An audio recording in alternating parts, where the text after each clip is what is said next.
Obrigado. Obrigado. Bom dia, a graça e a paz do Senhor Jesus, amém? Glória a Deus. Nossa igreja hoje está linda.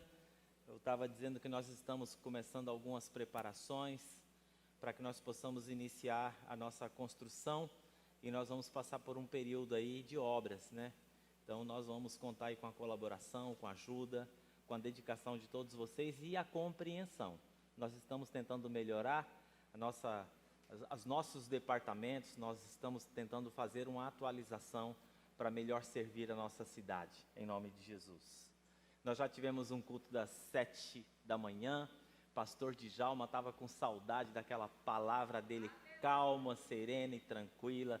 Ele trouxe uma palavra para o nosso coração de manhã, baseada em Tessalonicenses, sobre os imperativos de uma pessoa que tem uma nova vida em Cristo Jesus. Falou muito meu coração e semana que vem eu vou compartilhar a palavra dele no culto das 10 horas. Né? Então, quero convidar você para o nosso culto de terça-feira. Eu vou lendo o Celso aqui, eu não posso esquecer, né, Celso? Toda terça-feira aqui nós temos um culto de oração. Você está convidado a participar com o Celso, aqui uma galera que vem aqui. Né? E isso é muito bom. Você que está em casa, você compartilhe o nosso link, mande a mensagem, compartilhamento agora, não é luxo, não é nada, não, compartilhamento agora é essencial, pode salvar vidas, pode transformar vidas. Às vezes você compartilha lá e fala assim, olha, a pessoa fala assim, eu estava pensando uma coisa ruim, né? E de repente você compartilhou, comecei a ouvir aquilo, fui envolvido, e mudou minha cabeça, mudou minha ideia, mudou tudo. Ontem à noite eu estive aqui na nossa celebração de jovens, que noite maravilhosa, uma noite de louvor assim, sabe? Estava falando para o meu filho, uma palavra de desafio, de um chamado para os jovens servir e se entregar a Deus de uma forma completa, total, absoluta. Irmãos, o mundo está com fome. A Bíblia diz que chegou um momento também no passado que o mundo teve fome. E diz que no Egito teve fome, diz que todo mundo foi para o faraó. E depois que o Egito teve fome, a fome rompeu as barreiras do Egito e diz o seguinte, que teve fome no mundo. E quando todo mundo correu para o faraó para encontrar uma solução, diz que o faraó falou uma palavra muito interessante, procurem José. Ele tem a chave do celeiro.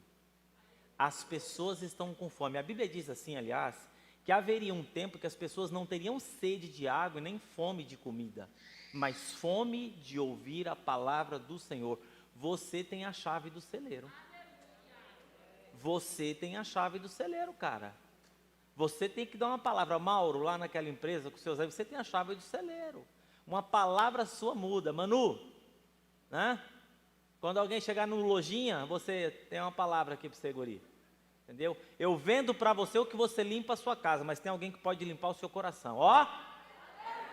Manu! Muito bem. O tema da minha mensagem hoje de manhã é razão para viver. Eu quero convidar você em Efésios no capítulo 5, no verso 15 e 16. Eu vou usar somente esses dois versículos para minha reflexão agora de manhã. Você que está em casa, Efésios capítulo 5, eu pedi para colocar o texto na tela aqui, não sei se vai ser possível. Tem aqui? Aqui, ó, Efésios, então vamos ler aqui, está na tela aqui, ó. Tenham cuidado com a maneira que vocês vivem, que vocês não sejam como insensatos, mas como sábios, aproveitando ao máximo cada oportunidade, porque os dias são maus. Martin Luther King, ele tem uma frase muito conhecida e muito famosa. Ele diz o seguinte, quem ainda não encontrou uma boa razão para viver, é porque não encontrou ainda uma boa razão para morrer. Olha que interessante, ele diz, quem ainda não encontrou uma boa razão, aliás, quem ainda não encontrou uma boa razão para morrer, ainda não encontrou uma boa razão para viver, que é a mesma coisa. Se você não encontrou uma boa razão para viver, você não tem uma boa razão para morrer. Se você não encontrou ainda uma boa razão pela qual você morrer, a sua vida, ela é sem sentido. O que nós fazemos com os dias das nossas vidas, né, é algo que deve ocupar o nosso cuidado, deve ocupar a nossa mente, ou talvez o anseio de encontrar sentido para as nossas vidas. E às vezes, quando nós perguntamos para os cristãos, qual é a razão da sua vida? Eu, particularmente, eu não gosto dessa resposta. Jesus é a razão do meu viver. O reino de Deus é a razão da minha vida. Embora seja absolutamente verdadeiras essas respostas, eu penso que essa resposta, Jesus é a razão da minha vida, ela é abstrata demais. É muito vago isso. Sabe, Jesus é claro, irmão, não resta dúvida que a melhor razão pela qual morrer é o nome de Jesus, é a pessoa de Jesus. Está engajado, comprometido com o reino de Deus, mas quando eu penso de encontrar uma boa razão para morrer, que equivale a uma boa razão para viver, deve ser algo que entra na minha agenda. Entra na minha rotina, tem horário na minha agenda, está conectado com a minha preocupação e a minha intenção, com quem eu vou me encontrar, o que eu vou fazer do meu dia. Exige doação do nosso tempo, por exemplo, força de trabalho, exige doação do nosso conhecimento, doação da nossa experiência de vida, exige doação dos nossos recursos, sendo o dinheiro o menor dos recursos que Deus nos deu. Mas inclusive o dinheiro, alguém já disse que não deve acreditar em alguém que não põe dinheiro naquilo que acredita, e eu também não acredito. Porque se você acredita numa coisa e você não envolve recurso, é porque você não acredita. Então eu estou falando de algo mais concreto. Algo que a gente pode assim mensurar, olhar, medir, como por exemplo, apaixonar-se por determinado grupo de pessoas. Por exemplo, moradores de rua. Existem pessoas que vivem a vida para cuidar de moradores de rua. Aliás, próxima sexta-feira, nós vamos ter uma ação, quero aproveitar e agradecer todos que doaram os cobertores. Na próxima sexta-feira, nós teremos a nossa ação à noite para a gente visitar os moradores de rua, entregando a comida e entregando o cobertor. E no final eu ia falar, mas aproveitando aqui a minha mensagem, se você quiser participar desse momento, de sair à noite, entregando um prato de comida, entregando uma palavra de esperança, conforto no coração, na alma, você precisa entender como que funciona a dinâmica do morador de rua. O morador de rua é aquele morador de rua que ele não quer ir para uma instituição, ele quer morar na rua. Foi uma opção dele. Então, sexta-feira à noite nós teremos uma ação aí, e se você quiser participar, nós temos toda uma equipe do social aqui que está empenhada. Moradores de rua, o cara acorda segunda-feira, vai dormir, né? Entre uma outra coisa, ele pensa, ele se dedica. Cuidado com a população de rua, ele não consegue ser indiferente a isso. Ele não consegue. Talvez você nunca pensou em morador de rua, mas tem gente que o cara, ele não consegue ser indiferente a isso. Por exemplo, né? Ou pelos idosos. Tem gente que vive conectada a gente idoso. População carcerária. Tem gente que vive ocupada com isso. Pessoas enfermas, internadas em hospitais. Existem pessoas que se apaixonam por causas. Por exemplo, Martin Luther King lutou contra a segregação racial dos Estados Unidos. Nelson Mandela, contra o regime do apartheid na África do Sul. Pessoas apaixonadas por causa. Você vai encontrar gente apaixonada por educação. Pessoas que estão integradas em organizações mundiais, por exemplo, fazendo trabalho extraordinário. A Visão Mundial é a maior ação social no mundo hoje, né? É uma das maiores ONGs. A Bíblia, ela está cheia de exemplos de pessoas que foram tomadas por uma visão ou uma paixão. Abraão foi chamado para ser pai de uma grande nação. Noé foi chamado para construir um barco, trabalho difícil. Construir um barco porque o mundo vai alagar. Não é a Zona Leste.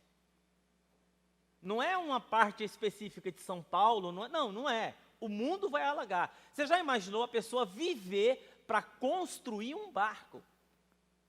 Então Noé, ele viveu, Abraão viveu para ter um filho. Debaixo de uma promessa, você vai ter pai de uma grande nação. Moisés recebeu a tarefa de libertar o povo do Egito. Josué recebeu a tarefa de conquistar a terra. Os profetas receberam a tarefa de funcionar como uma consciência crítica dos reis e sacerdotes que se desviavam o coração de Deus. Paulo recebeu a tarefa de apresentar o evangelho para os gentios e fazer com que o evangelho deixasse de ser apenas uma heresia. Paulo recebeu a tarefa de tornar o evangelho uma conotação de universalidade do evangelho. Já Barnabé, ele recebeu a tarefa de cuidar de um homem. Se você encontrasse Paulo e Barnabé numa discussão, Paulo, ele quer levar o evangelho para o mundo, Barnabé quer cuidar de João Marcos. Santo Agostinho, ele dizia o seguinte, que Deus cuida de todos como se fosse um, e Deus cuida de um como se fosse todos. Assim é o evangelho. Há pessoas que enxergam na sua atividade profissional um sacerdócio. Aliás, todos deveriam enxergar, porque o trabalho é uma expressão da minha espiritualidade, através da qual Deus usa a minha vida para redimir o mundo. Nós teríamos que olhar a nossa profissão, o nosso trabalho, a nossa atividade como algo muito mais profundo do que as pessoas enxergam. Porque nós vivemos numa sociedade que ela separa. Quando você está lá no seu trabalho, você fala, não, aqui eu estou no meu trabalho, aqui o negócio é diferente. Assim? Aí você fala, não, agora eu vou para a minha parte espiritual, eu vou aqui me conectar com Deus. Errado. O nosso trabalho é uma conexão que se chama mandato cultural, é aquilo que nos conecta com a sociedade. Você vai encontrar engenheiros que não conhecem a fé e eles fazem a obra de Deus. Gente engajada em construir casa para pobre, o cara é engajado em desenvolver projetos econômicos. O cara ele é engajado em ajudar pessoas, está fazendo a obra de Deus. E você vai encontrar engenheiro que está construindo casa e caindo aí, glorificando a Deus, conversa fiada. Então aquilo que eu faço, eita Deus, né? Aquilo que eu faço, se é uma expressão da minha espiritualidade, está me conectando com o mundo em fora. Se é gestão financeira, se é a medicina. Uma vez eu perguntei para o cara, falei assim, você vai operar a sua cabeça, você tem um negócio dentro do seu miolo lá do tamanho de um limão. Aí você encontrou um cara, um médico, o cara é crente, é médico e é pastor. Só que, de cada 10 que ele opera, 9 morrem. Só que ele é pastor e é crente, lembre-se disso. Só que tem um macumbeiro lá. E o cara também é neurocirurgião e o cara é fera também. De cada 10 que o cara opera, 9 vive. Quem que você vai operar? Com um pastor ou com um macumbeiro?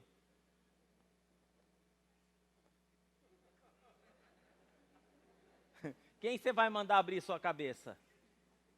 O pastor que não é. A minha não.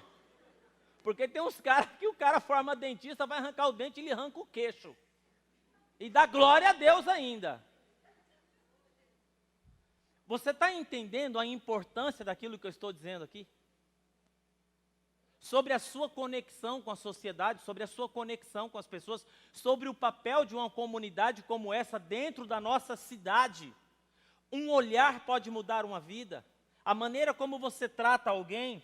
Não, existem pessoas que enxergam na sua atividade profissional um sacerdócio, e se você perguntar para ela como ela serve a Deus, ela vai afirmar, ela vai falar assim, eu sirvo a Deus sendo dentista, eu sirvo a Deus sendo engenheiro, eu sirvo a Deus sendo médico, fisioterapeuta, professora, enfim. Há muitas expressões de uma boa razão para morrer e para viver. Mas eu sei que é bem provável que você, na sua cabeça, você deve estar pensando assim no seu coração, pastor, eu não tenho isso aí não. Eu não tenho esse negócio assim, eu não tenho essa grande paixão, eu não tenho essa grande obsessão. Eu creio que Deus me colocou para fazer uma coisa, mas não é isso, né? Mas eu sei que Deus deu alguma coisa para você fazer, eu sei. Mas não na mesma intensidade que Ele mandou Noé construir um barco. Então, no fundo, nem eu, nem você temos essa uma coisa. do nível assim de Martin Luther King Jr., não chega tanto. Eu faço. Mas quando não dá, eu ligo, não vou. E nem dou satisfação porque não fui. Eu faço, mas quando está chovendo eu não saio da minha casa. Eu faço, mas assim, eu não levanto de manhã orando e tendo um tempo separado com Deus, pensando no louvor da minha igreja. Eu faço, mas assim, eu faço a minha parte e eu não fico preocupado com as pessoas que estão tocando comigo, ou com o cara que serve como obreiro, por que ele não foi, por que ele não apareceu. Eu não levanto, eu digo que eu não vou, desmarco, eu falto, eu chego atrasado.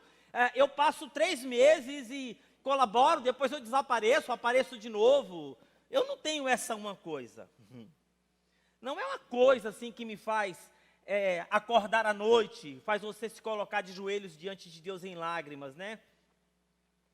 E aí eu fico pensando assim, ontem meu filho estava pregando aqui, falando sobre as marcas dos servos da igreja, dos servos de Deus, e eu fiquei pensando assim, será que todos nós devemos ter essa uma coisa? Honestamente, eu chego à conclusão que não. Mas todos nós podemos encontrar algo que seja uma boa razão para morrer e uma boa razão para viver. Podemos ou não? Sim, podemos.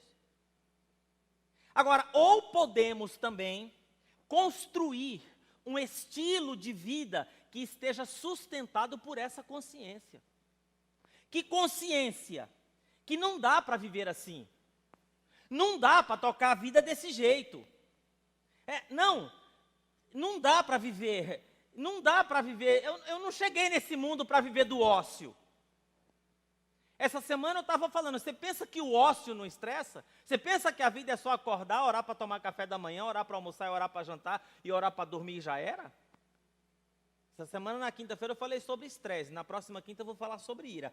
Esse texto que nós lemos aqui, de Efésios capítulo 5, Paulo, ele fala um negócio assim muito interessante. Ele fala assim, aproveitando bem cada oportunidade. Isso aqui é um segredo.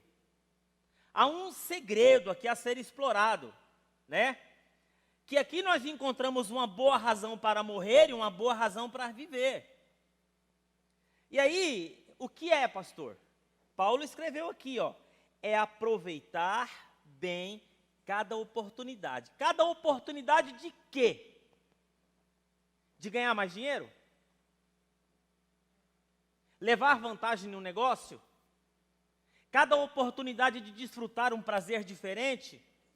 Cada oportunidade de realizar um sonho, um desejo? Evidentemente que não.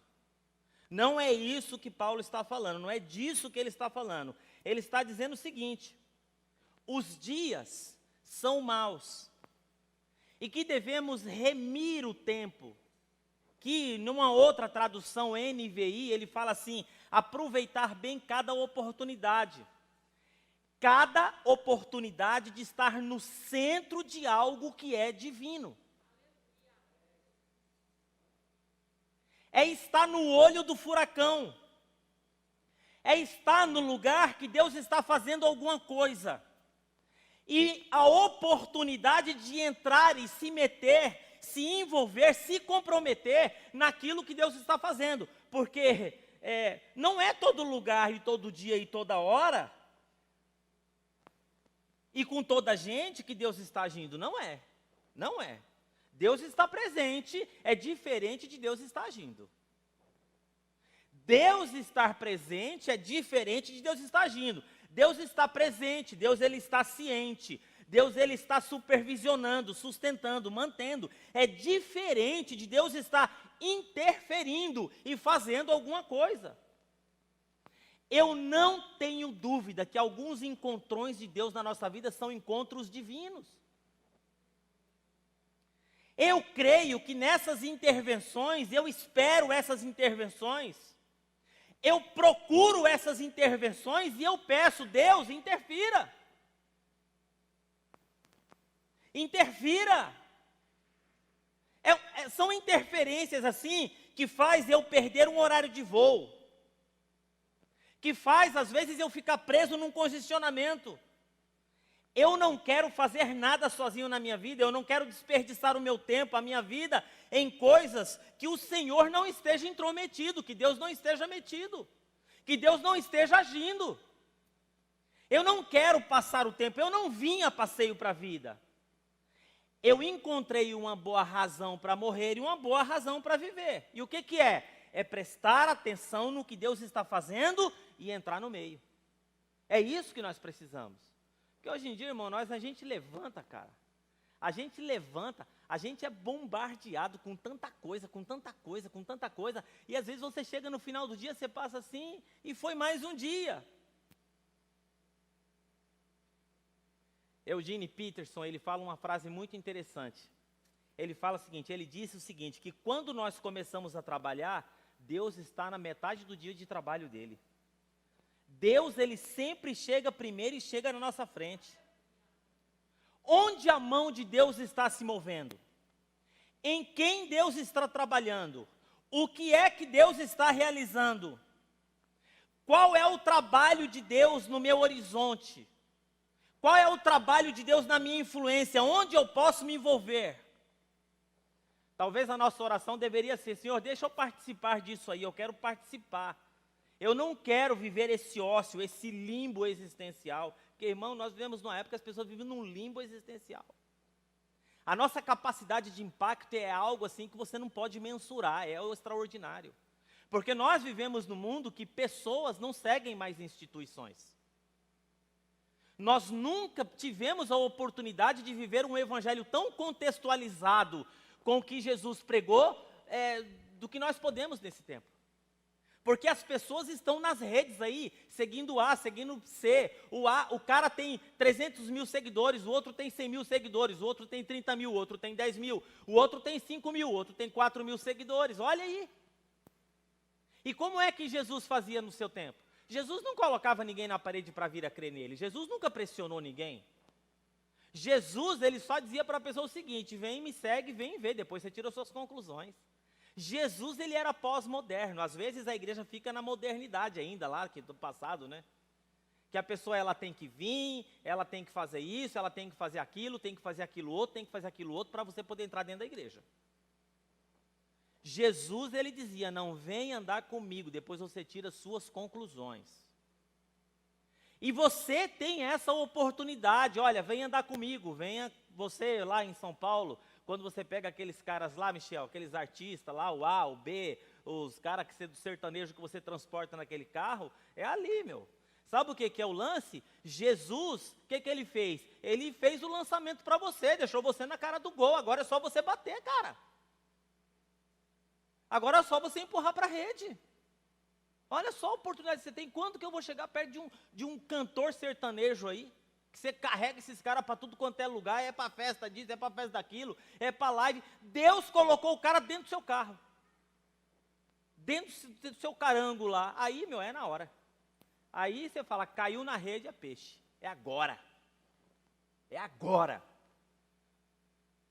E aí você já pode tratar com o cara com inveja, ó, cuidado, a inveja é espiritual. Michel, ó, tem um lance aqui para você sobre inveja, você vai subir nesse palco aí, tem um monte de gente esperando lá que você vai dar um trato na vida deles, mas tem muita gente morrendo de inveja que você está ali, e Deus tem que estar na sua vida e tal, e prega pro cara, prega no camarim, ora por ele lá.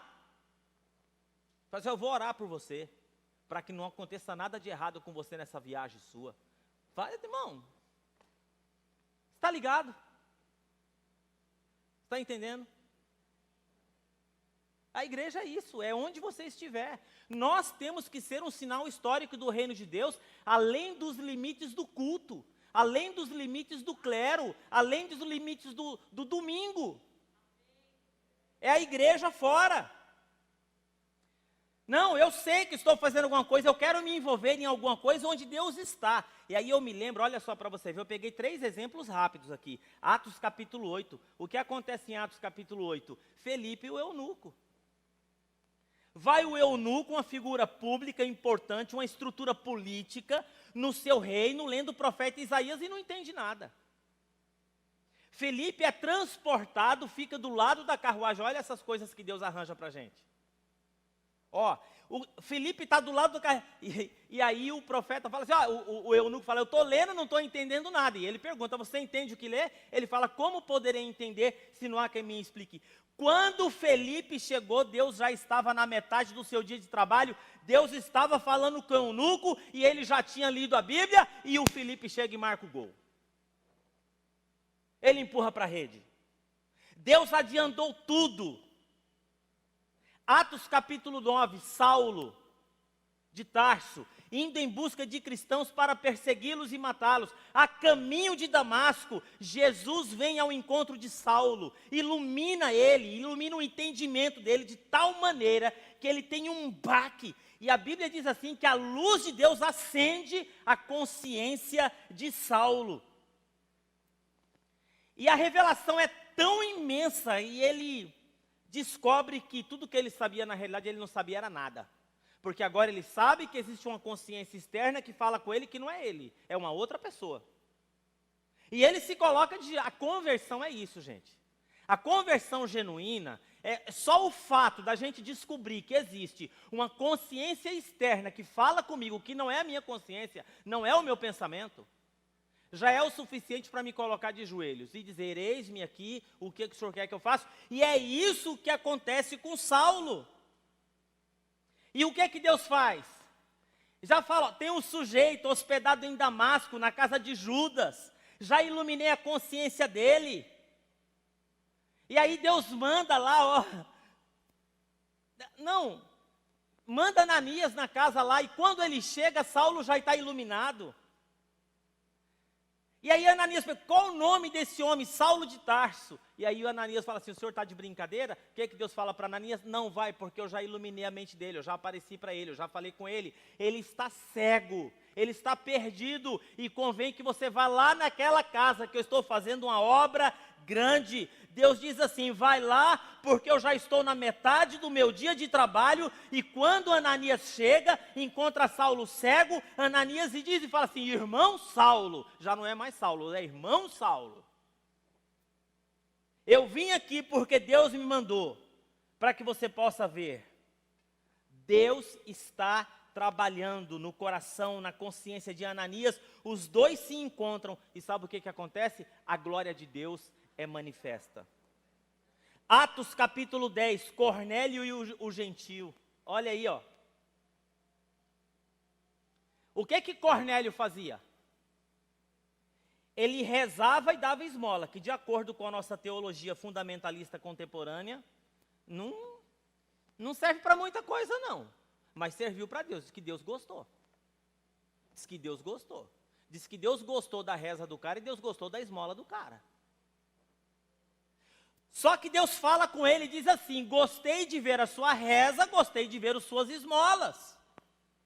Manda um empregado até Jope procurar por um homem lá, chamado Pedro. Ele está em Jope, orando, e Pedro está lá longe. Olha só, cara, como que Deus trabalha. Você tem que levantar antenado.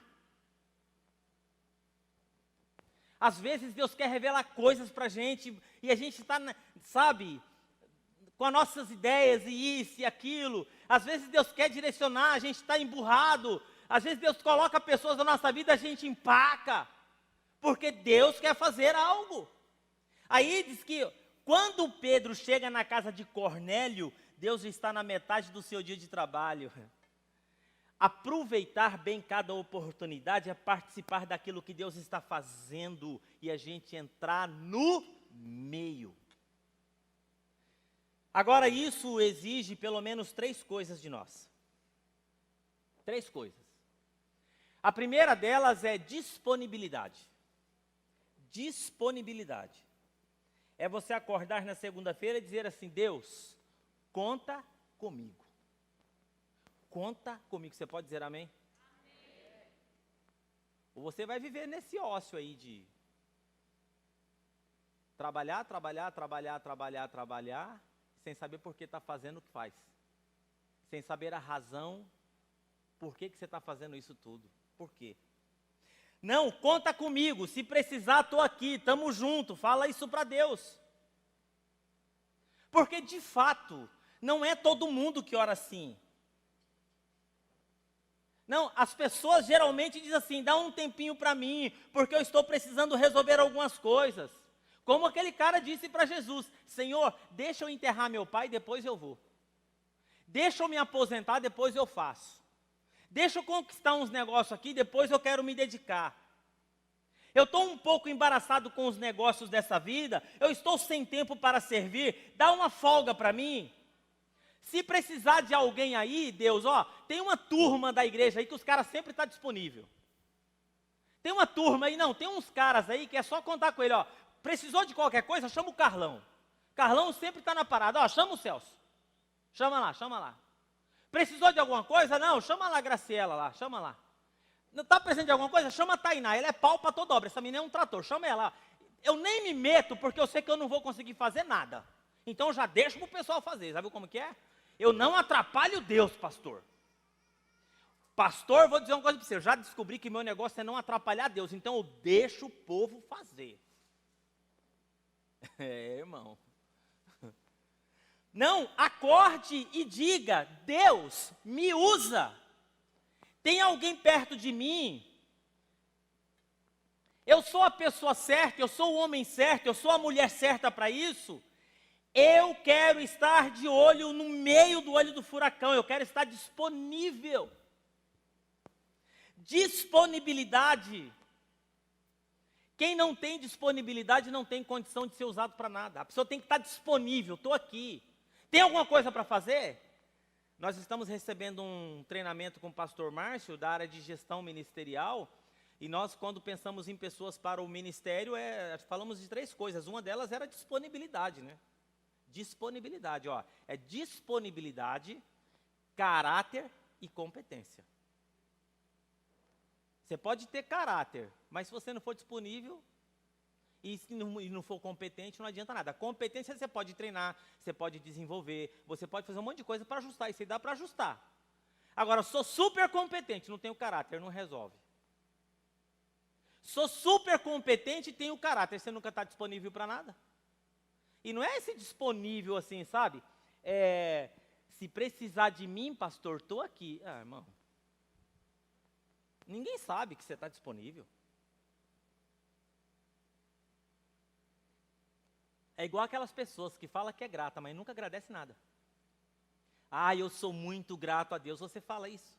Você diz isso. Você articula isso. Sua vida mostra isso. Disponibilidade. Fala comigo, fala disponibilidade. Segunda coisa que nós precisamos ter quando nós olhamos esse texto de Paulo aqui sobre encontrar uma boa razão para viver, é discernimento. Discernimento. Imagina assim, atento, olhando para as pessoas, observando. Observe as notícias, olhe para as pessoas, olhe o que está acontecendo. Um ministério, uma pessoa, algo no jornal. Onde eu posso servir, onde eu posso ser útil. Discernimento é olhar, é passar o radar no momento divino.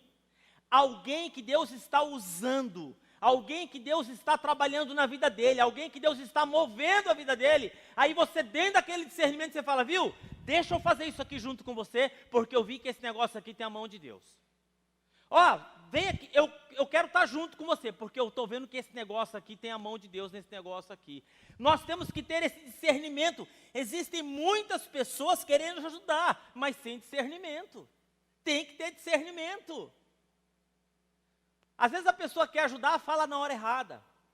Fala do jeito errado, o momento errado, a pessoa errada. E aí chega e sabe o que fala? Essa pessoa não quer saber de nada, não. Essa pessoa não quer saber de Deus, não, pastor. Ah, vai tomar banho. Você é muito chato. Também quem vai converter com a chatice dessa? Não é assim, não. Você tem que aprender com Jesus, irmão. Jesus, ele é o cara. Jesus, ele é o cara. Aprenda com Jesus. Entendeu? Aprenda. Tudo na sua vida que você precisar, olhe para Jesus. Seu trabalho, olha para Jesus.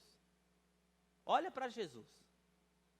Seu trabalho, as suas relações, a sua comunicação, o que você faz para Deus.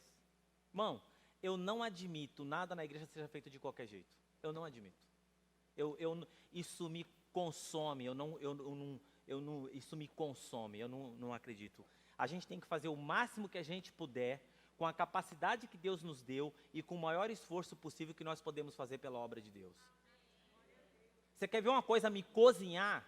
A pessoa chega a hora que der, faz do jeito que der, não pensa naquilo, não se preocupa, isso me cozinha vivo. E nós precisamos ter esse discernimento quando a gente vai falar do amor de Deus para as pessoas. Discernimento, né? Olha só, não quer saber, às vezes não é que a pessoa ela não quer saber do Evangelho, ela não quer saber de pessoas como você. Do Evangelho eu quero, mas eu não quero estar junto desse tipo de pessoa. Entendeu? Que pega o Evangelho, coloca dentro de uma caixinha de fósforo e se não for viver o Evangelho do jeito que você vive, não vale. Se não for para cantar do jeito que você canta, não vale. Tem que ser do seu jeito. Deus não é assim. Jesus não é assim, cara. Você pode ver, Jesus, ele sempre trazia confronto com aquele evangelho arcaico dos fariseus, aquelas leis que ninguém conseguia tocar aquilo para frente. Os caras inventaram 600 leis.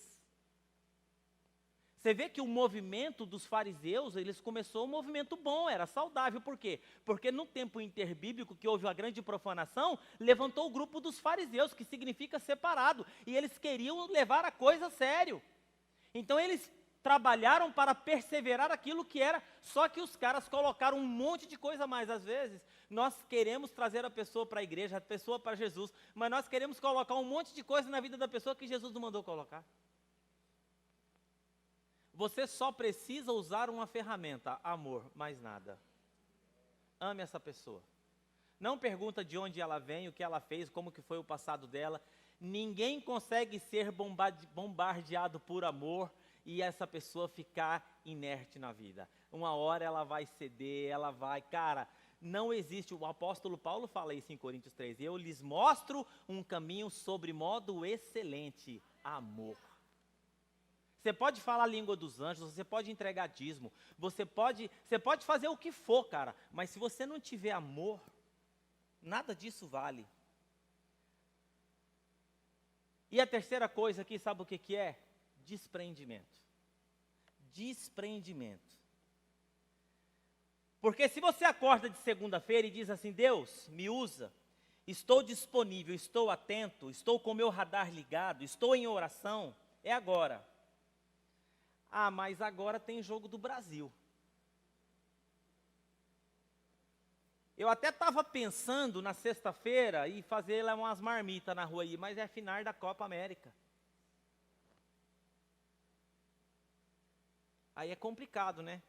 Então, eu até estava pensando, sabe, pastor Júlio, em participar desse negócio que eu estava falando aí, mas meus amigos me convidou para ir num churras.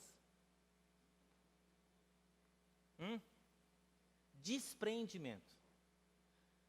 Teve uma vez no jogo do Brasil, né, era a Copa do Mundo, o cara morreu. As pessoas são assim. E eu cheguei, o jogo do Brasil era 3h30 e o velório estava marcado para as 3. E eu cheguei e todo mundo olhando no relógio toda hora. E eu estou ali para fazer o velório e de repente chegou um sujeito para mim e falou assim, pastor, não vai fazer o culto? Sem brincadeira, irmão. Ah, porque você sabe, né, pastor? A gente não precisa ficar passando por esse sofrimento. Já morreu mesmo, né? Sem brincadeira, irmão. Pastor, só 5 minutos tá bom para o senhor? Eu falei, mas 5 minutos só? É só uma oração que vocês querem? É, uma oraçãozinha, fala alguma coisinha aí. Aí eu percebi que as ruas estavam meio vazias, de vez em quando passava um carro, eu falei, jogo do Brasil, esses caras querem ir pro jogo. Acabei o culto, cataram o nego assim.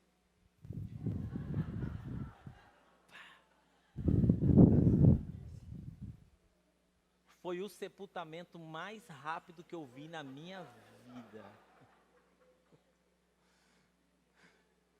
Foi, irmão.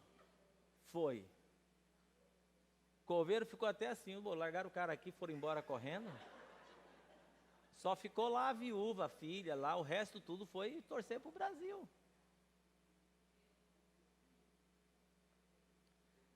Jogo do Brasil, Copa do Mundo, 4 da tarde. Toca o maldito telefone. Estou precisando de você aqui.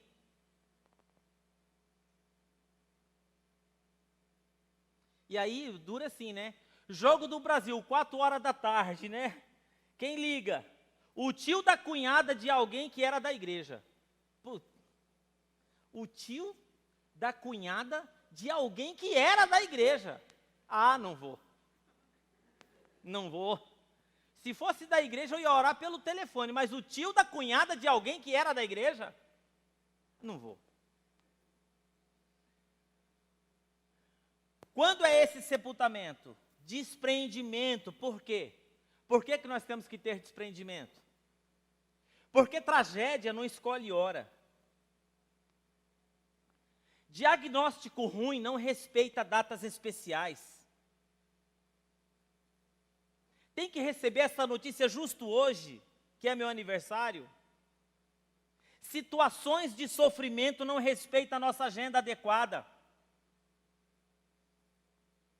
Falta 15 dias para casar e acontece isso. Ontem, né? Ontem eu ia fazer um casamento ontem, uma expectativa de 1 ano para um casamento ontem. A menina ligou chorando aos prantos. Pastor, está tudo cancelado. O que foi? Meu noivo pegou o coronavírus. Não respeita.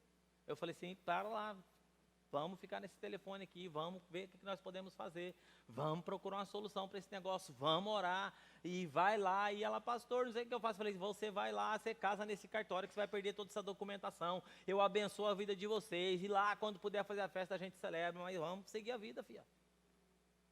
Não respeita, irmãos, sofrimento não escolhe horário, é às 3 da manhã, às vezes, às 3 da manhã, quando ele se torna insuportável, tem que pegar aquele telefone, tem que clamar por socorro. E aí o seguinte, a pessoa, quando fala, Senhor, eis-me aqui, tem que ter despreendimento. Dá para entender o que é esse momento divino? Dá para entender o que é esse mover de Deus? Dá para entender o que é esse assim, Deus agindo? Tem gente que não está disponível, gente que não tem discernimento e gente que não tem despreendimento. Disponibilidade, despreendimento é fundamental, irmão. Imagine essas 3 coisas andando juntas. Imagina.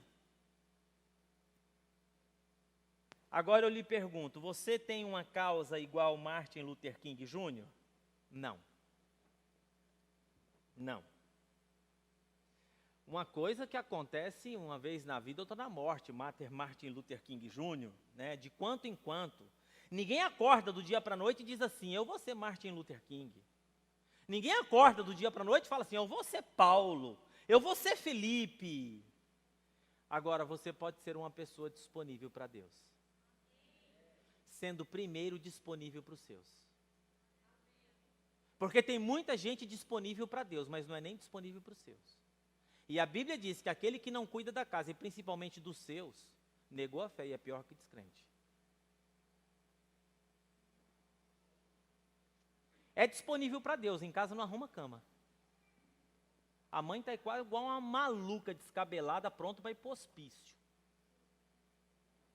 Não arruma cama, não lava um prato, não procuram um meio, mas é disponível para Deus. Não, você precisa entender esse andar de joelhos na presença de Deus, em busca de discernimento, do mover de Deus, e ser desprendidas dos seus interesses, da sua zona de conforto, da sua convivência. Irmão, zona de conforto é algo maravilhoso, sim ou não? Sim, é ou não é, irmão? Zona de conforto não é bom? Só que tem um problema na zona de conforto, não acontece nada lá. Casamento na zona de conforto, é bom, tá tudo bem, só que ali não acontece nada. Uma hora essa zona de conforto vai virar zona de tribulação.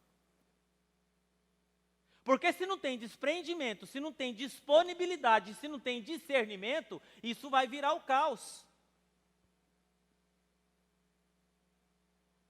Qual é o ideal na cabeça de muita gente? É acordar às 9 horas, assistir o jornal, tomar café, sai às 11, trabalha até a 1, volta para casa, tira o soninho da tarde, aí levanta às 4 horas quando está bem descansado, porque trabalhar às 3 horas, fala sério, hein? 3 horas da tarde aqui na igreja, vou te falar uma coisa, os nossos miolos estão derretendo. né? E aí a gente volta, tudo. O ideal, na cabeça de muita gente, é assim. Isso é o ideal, ler o jornal, tem que ficar inteirado, tal, né? Isso é zona de conforto. Servir a Deus na zona de conforto é fácil. Servir a Deus e ser pastor nessa igreja na zona de conforto é tudo de bom. Eu já estou aqui há 17 anos. Para que eu preciso vir aqui segunda-feira? Por que eu tenho que vir aqui todo dia às 7 horas da manhã? Por que eu tenho que estar aqui nos 3 cultos de domingo? Por que eu tenho que vir aqui pegar 7, 10 quintas-feiras para falar sobre sentimentos que aprendi? Por que é que eu vou me meter com a construção de uma igreja depois de 17 anos servindo nesse lugar? Eu já estou com 50, já estou na preparação aqui. Tá vendo? Isso é zona de conforto.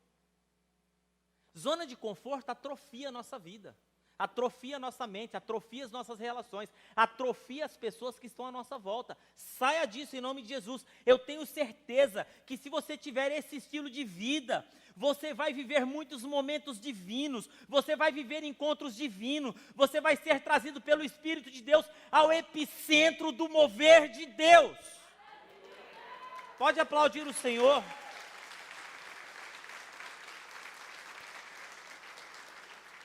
Os olhos do Senhor está passando por aqui hoje, está perguntando quem é disponível. Não é disponível se. Não é disponível se.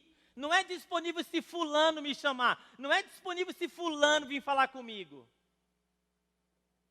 Porque tem umas pessoas assim, pastor, eu estou aqui há tanto tempo, nunca me chamaram para fazer nada. Aí não vai chamar, é você que tem que fazer. É você que tem que agarrar, é você que tem que ir, é você que tem que se disponibilizar. É você que tem que estar pronto, é você que tem que estar aqui, pastor, eu sou músico. Eu vim aqui nesse ensaio, eu sei que eu não estou escalado, mas de repente falta alguém, eu estou aqui.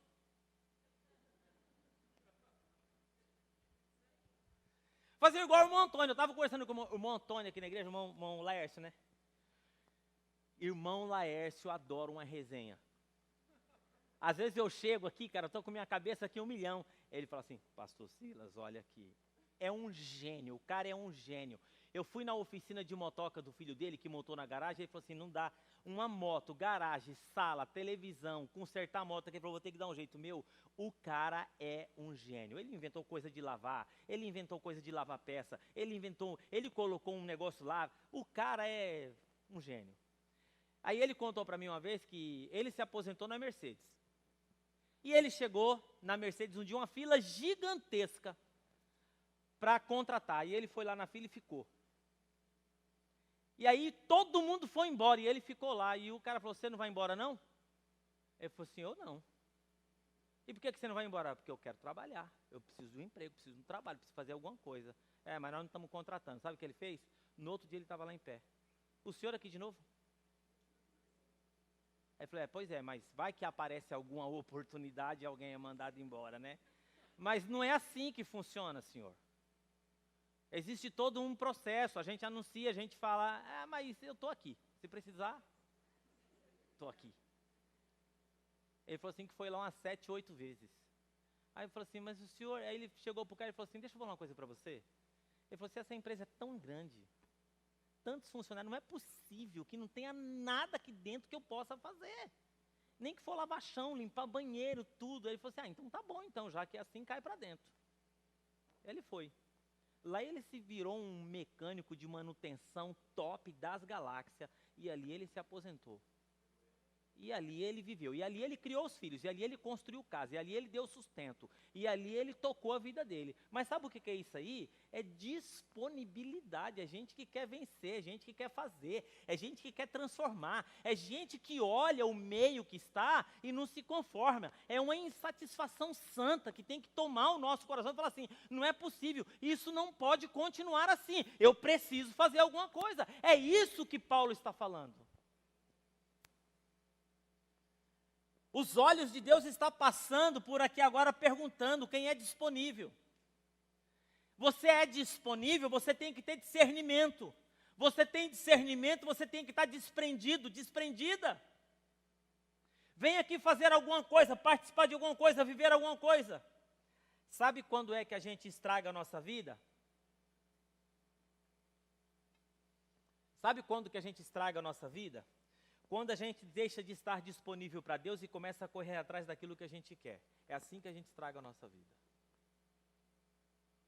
A gente deixa de estar disponível para Deus e começa a correr atrás daquilo que eu quero. Aquilo, não, deixa esse negócio para lá, tem gente que faz isso aí, e daqui a pouco eu não preciso mais de Deus, eu não preciso mais de ninguém, eu estou correndo atrás das minhas coisas. Quando a gente se ajoelha, né, e não presta atenção na vida onde Deus está, aí que nós estragamos a nossa vida. Aliás, quando a gente começa a buscar o que a gente quer, a gente começa a buscar onde Deus não está. A vida é assim. A gente começa a buscar tudo aquilo que a gente quer. Geralmente esses lugares são os lugares onde Deus não está. Eu quero nesse momento convidar você a ficar em pé. E eu gostaria que hoje você voltasse para sua casa pensando o seguinte: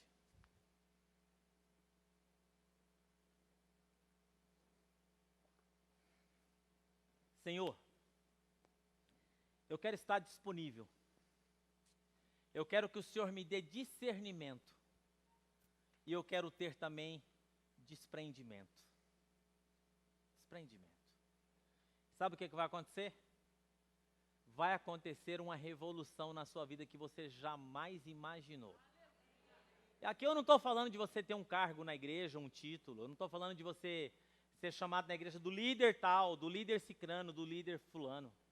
Eu estou falando lá dentro do avião, onde você anda de um lado para o outro, vai de um país no outro. Eu estou falando lá na metalúrgica, eu estou falando lá dentro do carro que você dirige, eu estou falando do balcão da farmácia. Eu estou falando lá do seguro que você faz para o cara que vai lá fazer o seguro e de repente o cara fala assim, mas o senhor está seguro? Você sabe, por mais que o senhor tenha um seguro, a única coisa que pode nos trazer segurança é o Senhor Jesus. Ó, Tainá, aí, ó, pegada aí. Fala pro Bruno lá. Fala uma frase lá. É isso que eu estou falando. Sabe, é você não encontrar a pessoa na beira do caminho, como o bom samaritano. Disse que o homem estava caído na beira do caminho, passou um sacerdote e passou um levita. A gente podia dizer que passou um padre e um pastor.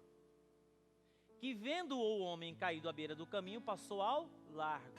Isso é problema para a polícia, isso é problema para a prefeitura. Eu já pago o meu IPTU, eu já pago meus impostos, eu pago IPVA, isso não é problema meu. Aqui na cidade tem coisa para resolver isso. Gente drogada, isso não é problema meu. Morador de rua, isso não é problema meu. Às vezes nós ficamos buscando evasivas para buscar um próximo mais distante para a gente poder arrumar desculpa para o nosso ócio. Mas nós podemos passar pela vida de alguém e a pessoa nem saber o seu nome. E de repente lá na grande jornada da vida, ela fala, mas o que aconteceu na sua vida? Eu encontrei um bom indaiatubano, que ele tocou o meu coração. Eu sou indaiatubaiano, você é só indaiatubano. Porque eu sou filho de baiano misturado com Indaiatuba, juntos os dois. Porque morar em Indaiatuba não mexe na minha identidade de baiano e de sergipano. Meu pai era filho de sergipano. Não, eu encontrei um indaiatubano, eu encontrei um paulista, eu encontrei um paranaense. Eu encontrei uma professora que eu não sei o nome dela, mas aquela mulher mudou minha vida. Ela me adotou emocionalmente, que em casa eu só sofria agressão, mas eu não vi a hora de chegar naquela sala para encontrar com a minha professora. Ela deu um novo rumo para mim. Olha, eu conheci um policial, eu não sei o nome dele, mas um dia ele foi lá fazer um negócio, ele teve que me levar para a delegacia. Enquanto ele dirigia aquele carro, ele falou umas palavras para mim, que quando eu saí dali minha vida foi mudada. É isso, gente, que eu estou falando, entendeu? É tocar vidas, é manifestar a presença de Deus além dos limites dessas quatro paredes. Uma hora a pessoa vai falar assim para você assim, viu? Mas por que você é assim? Aí você fala, sabe de uma coisa? Eu tenho Jesus na minha vida. Não é convidar a gente para vir na sua igreja. Ai menina, você precisa ir na minha igreja. O pastor lá fala uns negócios. E você? E você? Não. De repente você toca essa pessoa tão profundamente que ela fala assim, sabe de uma coisa? Eu quero andar com você, eu quero estar junto de você, eu quero ir onde você vai, eu quero fazer o que você faz, porque eu percebo que o que você faz, o que você vive, as pessoas que você se relaciona, você é uma pessoa diferente, eu quero ser assim. E daqui a pouco essa pessoa está dentro da casa de Deus, fazendo o que você faz, sendo disponível para as pessoas e sendo curada. É por isso que esse lugar nós temos uma frase: um lugar para amar e ser amado. Vamos orar? Pai querido e amado, nessa manhã, nós queremos viver com essa consciência. Eu sei, Senhor, que no tempo que nós estamos vivendo, o primeiro pensamento que vem na nossa mente é: eu preciso pensar em mim, eu preciso pensar nas minhas coisas. Eu tenho que correr atrás dos meus negócios. Senhor, nesse tempo de pandemia, de crise, de dificuldade, a primeira coisa que nós pensamos, ó Pai, talvez é no nosso próprio umbigo, é na nossa família, mas nós sabemos que nós podemos, mesmo em meio à pandemia, nos colocar disponível para o Senhor. Uma ligação, um toque, um café, um bolo de fubá, Senhor, uma xícara de chá, uma mensagem, Senhor. Senhor, eu quero segunda-feira estar onde o Senhor está agindo, onde o Senhor está movendo, o que o Senhor está fazendo. Eu quero, Senhor, ter discernimento como pastor nessa cidade. Eu quero ter discernimento como pastor nessa comunidade. Eu quero estar disponível nessa comunidade e eu quero estar disponível nessa cidade.